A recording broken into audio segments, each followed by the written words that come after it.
Hi hello friends, welcome back cine update. இப்போது Mufasa The Lion King அப்படின்ற படத்தை பற்றின ரிவ்யூ தான் பார்க்க போகிறோம். ஹாலிவுட் படம்னாவே அனிமேஷன் படங்களுக்கு மிகப்பெரிய ரசிகர் பட்டாளமே இருக்குது. அதாவது நம்ம ஊர் ரஜினி படம் எப்படியோ அந்த மாதிரி லயன் கிங் படம் எப்படி எடுத்தாலும் பார்க்கறதுக்கு பெரும் கூட்டமே இருக்குது. அந்த வகையில் முஃபாசாவோட வாழ்க்கை வரலாறு தான் இந்த படம். கதைன்னு பார்த்தீங்கன்னா, கியாராவிற்கு ரவி கதை சொல்லுறதுலேருந்து படம் ஆரம்பிக்குது. குட்டி பையனாக இருக்கும் முஃபாசா ஒரு வெள்ளத்தில் தான் குடும்பத்தை பிரிஞ்சு வேற ஒரு இடத்துக்கு போகிறாரு. அங்கு முஃபாசாவை அந்த ஊர் சிங்கராஜா ஏற்க மறுத்தாலும் அவருடைய மனைவி முஃபாசா தான் சொந்த மகன் போல வளர்க்குறாங்க. அந்த சமயத்தில் வெள்ளை சிங்கத்தோட தலைவன் கியார்க் மூலம் பெரும் ஆபத்து வர முஃபாசாவுடன் தன் சொந்த மகன் டக்காவை ராஜா அனுப்பிச்சி முஃபாசாவும் போகும் வழியில் சில நண்பர்களை உருவாக்கி அவங்களுடன் மிலல் என்ற இடத்தை நோக்கி செல்ல, பின்னே வெள்ளை சிங்கங்களும் துரத்தி வர பின் என்ன ஆச்சுன்றது தான் மீதி கதை. சிம்பாவின் வாழ்க்கையை பார்த்த நாம் அவனின் அப்பா முஃபாசாவின் வரலாற்றையும் இதில் தெரிஞ்சு கொள்ளலாம். முஃபாசா எப்படி தன் மிலல் இடத்தை அடைஞ்சி ஒரு ராஜ்யத்தை உருவாக்கினான் என்பதை தத்துரூபமாக காட்டியிருக்காரு.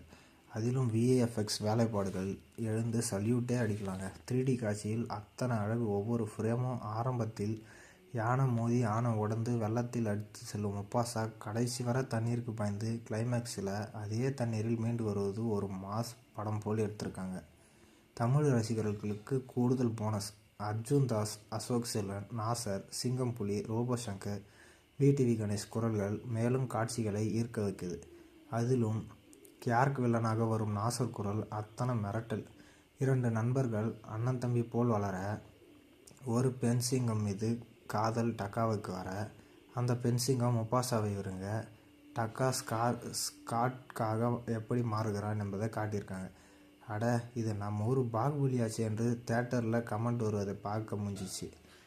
வெறும் முஃபாசா கதை மட்டும் இல்லாமல் ரபிக்கு கதையும் காட்டி அதையே வழிகாட்டியாக கொண்டு வந்து ரசிக்க வச்சுருக்காங்க. ஆனால் சிம்பாவின் கதையில் இருந்த ஒரு அட்வென்ச்சர் இதில் மிஸ்ஸிங். எண்ணி 2-3 இடத்துலேயே பரபரப்பு வருது. மற்றபடி படம் முழுசும் வசனத்தை வச்சே நவுந்து கொஞ்சம் ஏமாற்றம் தான். ஆனால் படத்தோட பேக்ரவுண்ட் மியூசிக் படத்தை முழுசாக தாங்கி பிடிக்குது.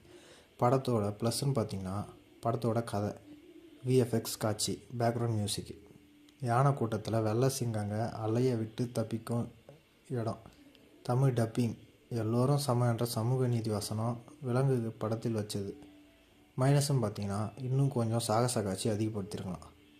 அடிக்கடி வர பாட்டு. மொத்தத்தில் இந்த விடுமுறை நாட்களுக்கு சின்ன பசங்கள்லேருந்து பெரியவங்க வரைக்கும் ஒரு ட்ரீட்டு தான் இந்த முஃபாசா.